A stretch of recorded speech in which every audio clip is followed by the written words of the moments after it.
Assalamualaikum warahmatullahi wabarakatuh. Selamat pagi anak-anak. Bagaimana kabar kalian pada hari ini? Semoga dalam keadaan sehat dan selalu semangat mengikuti setiap proses pembelajaran. Baik, pada hari ini kita kembali belajar bahasa Indonesia bersama saya, Bapak Sugiansah atau Bapak Ugi.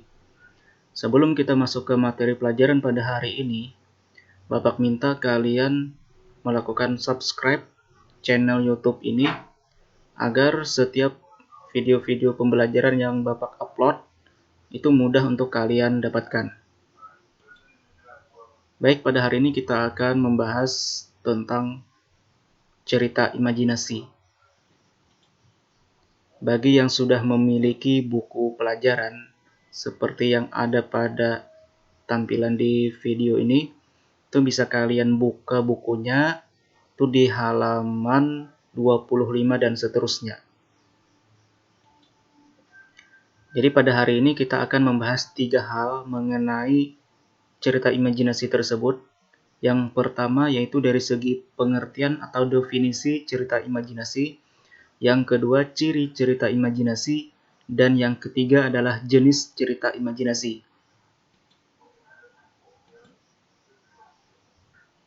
Yang pertama adalah pengertian atau definisi cerita imajinasi. Apa yang dimaksud dengan cerita imajinasi? Cerita imajinasi adalah gambaran peristiwa berdasarkan daya pikir dan daya hayal yang dituangkan dalam bentuk cerita. Jadi itu adalah pengertian dari cerita imajinasi. Intinya, cerita imajinasi tersebut adalah cerita yang dihasilkan dari daya pikir atau daya hayal si pengarang. Itu intinya. Kemudian di sini ada cerita imajinasi, cerita fantasi, dan hayalan. Nanti kalau misalnya kalian menemukan istilah cerita fantasi, itu kalian tidak perlu bingung. Karena cerita fantasi itu sama dengan cerita imajinasi. Dua hal ini memiliki arti yang sama, yaitu cerita hayalan. Langsung ke pembahasan yang kedua, yaitu ciri-ciri cerita imajinasi. Ciri yang pertama adalah mengandung keajaiban, keanehan, kemisteriusan. Jadi cerita imajinasi itu pada dasarnya menceritakan tentang hal-hal yang ajaib, yang kadang-kadang isi ceritanya itu tidak kita temui di dunia nyata. Ciri yang kedua memiliki ide cerita. Biasanya ide cerita itu sangat luas, tidak terbatas. Jadi pengarang itu bebas biasanya menceritakan segala apa yang ada di pikirannya, terutama yang berkaitan dengan hal-hal yang ajaib, aneh, misterius. Yang ketiga adalah menggunakan latar lintas ruang dan waktu. Jadi latar yang ada dalam kehidupan sehari-hari itu digabung dengan latar yang tidak ada dalam kehidupan sehari-hari. Misalnya dalam ceritanya itu latar tempatnya ada di dunia nyata, di bumi. Kemudian nanti sebagian latarnya nanti ada di langit misal, atau di alam gaib misal.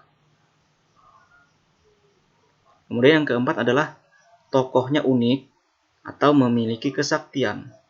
Biasanya tokoh dalam cerita imajinasi itu unik dan kadang-kadang juga memiliki kesaktian. Anggap saja misal si tokohnya tersebut memiliki kesaktian yaitu ilmu sihir atau bisa menghilang dan lain sebagainya. Kemudian yang keempat adalah bersifat fiksi.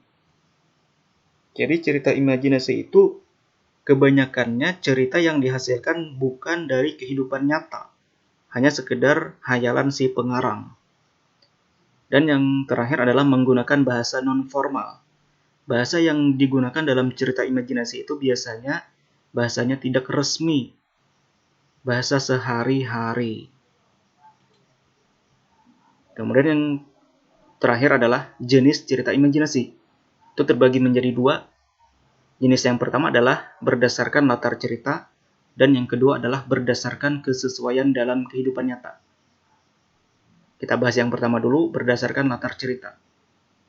Berdasarkan latar cerita, cerita imajinasi itu terbagi lagi menjadi 3. Latar lintas waktu masa lampau, latar lintas waktu sezaman, dan latar lintas waktu futuristik. Yang pertama, latar lintas waktu masa lampau. Jadi ceritanya itu biasanya ditulis pada masa lalu, pada masa kerajaan mungkin. Contohnya dongeng. Kemudian latar lintas waktu sezaman.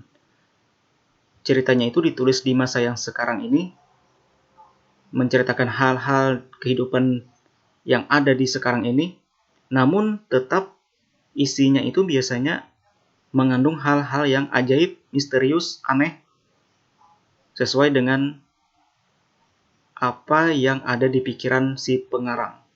Misalnya saja cerpen dan novel. Kemudian yang ketiga, latar lintas waktu futuristik atau masa yang akan datang. Jadi ceritanya itu ditulis di waktu sekarang ini, namun menceritakan kehidupan di masa yang akan datang.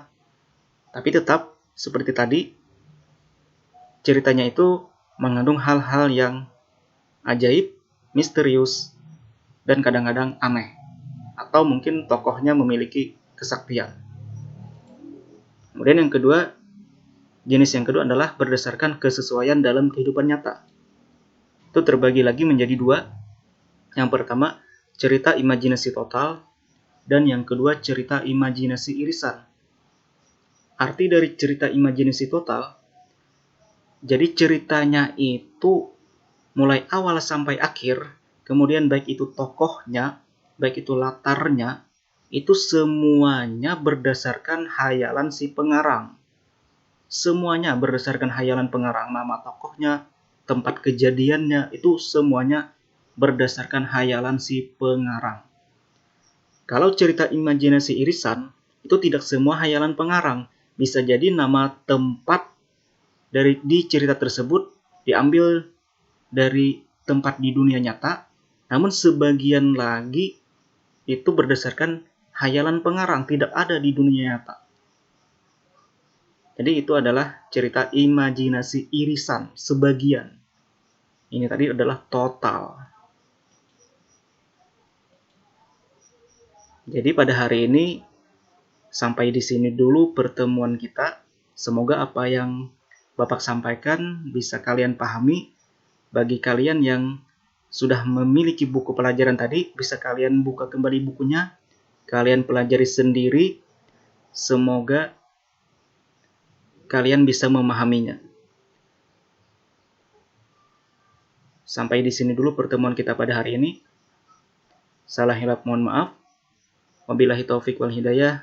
Wassalamualaikum warahmatullahi wabarakatuh.